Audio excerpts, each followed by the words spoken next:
उन्हाळा आला की एनर्जी कमी होते, थकवा येतो आणि काहीतरी हेल्दी गोड खायचं असतं. यासाठी परफेक्ट सोल्युशन आहे हिरव्या मुगाचे लाडू. हिरवे मूग हे उन्हाळ्यासाठी सुपर फूड मानले जातात. पचायला हलके असतात आणि शरीराला थंडावा देतात. यात भरपूर प्रमाणात प्रोटीन असतं जे आपल्याला दिवसभर एनर्जेटिक ठेवतं. यात असलेल्या फायबरमुळे डायजेशन इम्प्रूव्ह होतं आणि सगळ्यात महत्त्वाचं हे शरीराला लाईट फील देतं, हेवीनेस नाही. तर आज आपण बनवणार आहोत हिरव्या मुगाचे लाडू. सर्वात आधी मुगाला स्वच्छ धुवून घ्यायचं आणि वाळवून घ्यायचं. मी इथे एक मोठी वाटी मूग घेतलेले आहे. आता याला मीडियम फ्लेमवर 6 ते 7 मिनिटं भाजून घ्यायचं. मुगाचा सुगंध यायला लागला की गॅस बंद करायची. तुम्ही बघू शकता आपले मूग भाजून झालेले आहेत. आता याला आपण थंड करायला ठेवू. आता गूळ किसून घेऊया. त्यासाठी मी गुळाच्या 3 बट्या घेतलेल्या आहेत. तुम्ही गुळाच्या बट्याऐवजी गूळ पावडर किंवा पिठी साखर सुद्धा वापरू शकता.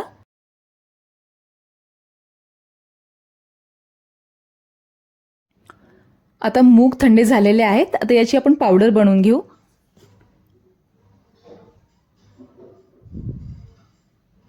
चांगली बारीक अशी पावडर बनवून घ्यायची.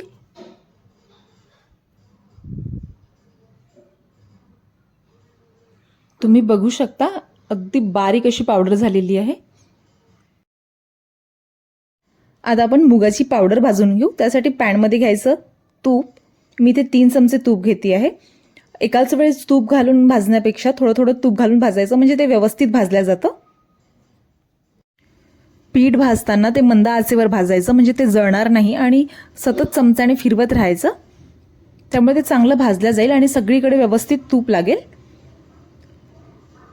आता थोड्या थोड्या वेळाने आपण परत परत तूप घालूया. आता मी परत 2 चमचे तूप घालते आहे आणि छान व्यवस्थित फिरवून घ्यायचा चमचा.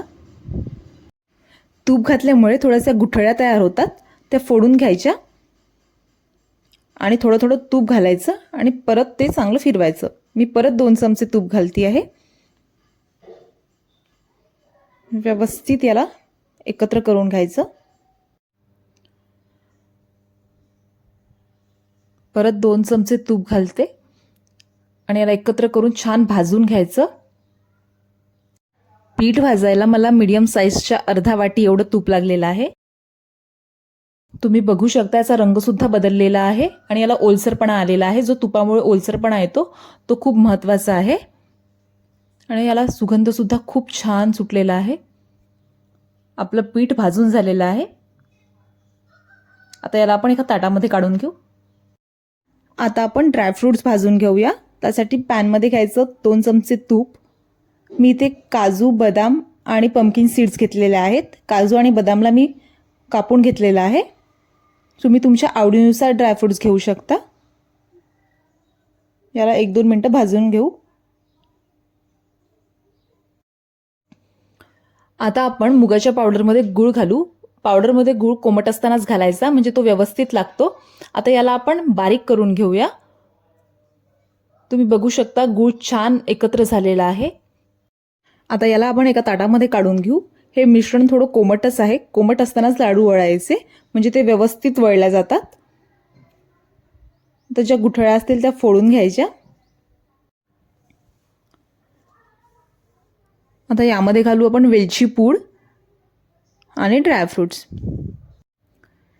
याला एकत्र करून याचे लाडू वळवून घ्यायचे.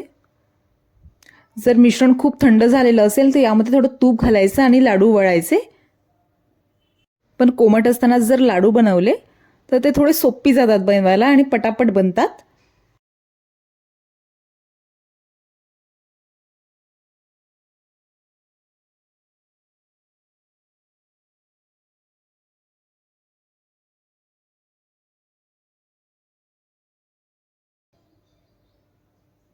तुम्ही बघू शकता छान असं आपला लाडू वळून झालेला आहे. मग सगळे लाडू वळून घेऊया. तर आपले पौष्टिक असे मुगाचे लाडू तयार झालेले आहेत. तर तुम्ही नक्की ट्राय करून बघा. खूप कमी साहित्यात बनतात आणि पोटाला खूप थंडावा देणारे असतात. उन्हाळ्यात नक्की खायला पाहिजे आणि चॅनलला सबस्क्राईब करायला विसरू नका.